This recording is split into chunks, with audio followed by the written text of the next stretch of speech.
ومعانا نجم اخر من نجوم نادي الزمالك ومنتخب مصر الكابتن نصر ابراهيم.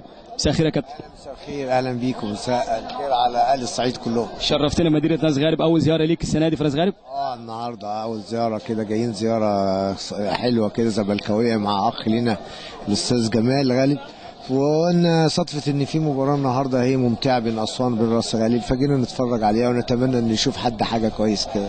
ربنا يخليك. شفت المباراه النهارده؟ شفت الشوط الاول؟ يا ترى شفت المباراه ازاي النهارده؟ لا، مباراه قويه، مباراه حماسيه يعني. اداء كويس من الفريقين. راس غارب بتأدي بقوه، يمكن بس العصبيه بتاعت الفريقين شويه، لو هديت الامور تهدى احسن شويه. تحب تقول ايه البرنامج كره بلدنا والاستاذ عبد الناصر زيدان؟ اقول للاستاذ عبد الناصر حاجه حلوه، انا شايف 2 3 لعيبه ممتازين هنا على مستوى عالي، يعني يستاهلوا منتخب مصر رقم 6 ورقم 11 في راس غارب. حاجه تفرح يعني، ونتمنى التوفيق والازدهار للمحافظه الجميله دي. شرفتنا يا كابتن نصر ابراهيم.